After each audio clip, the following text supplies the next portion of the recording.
یو ځل یو مرید دی سیرت غوث الثقلین لیکلی دی اور سره ناست دی ورته یې قربان بیګا بیګا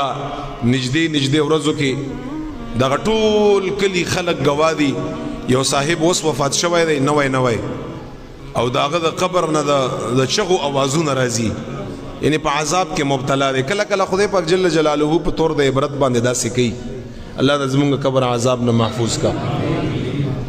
غوث پاک مبارک دی په صحبت کې دا خبره وکړه غوث پاک رحمت الله تعالی علیه ورته فرمایي درې خبرې ورته یې چې ما سره بیعت کړو دغه صاحب ورته یې چې ما ته پته نشته قربان دویم تپوس ترکا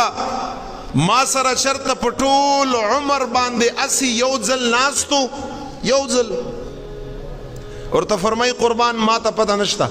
چې ناستو کنه ورته فرمایي دریم سوال ترکا غوث پاک مبارک په ټول عمر باندې یو ځل د زما لنګر خوراک کړو ورته چې قربان ما ته پته نشته درې واړو ما ته پته نشته دا صاحب فرمایي غوث پاک مبارک سر ټیټ کا دیتا ویل کېږي مراقبه یې وکړه سر یې راوچت که ماته یې وویل صاحب هغه کس خو په جنت کې دی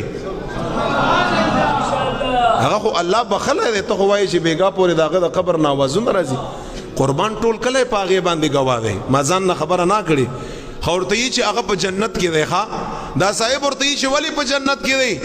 وی چې ما ته په مراقبه کې وویلی شو الله طرف نه چې غوث پاک مبارکه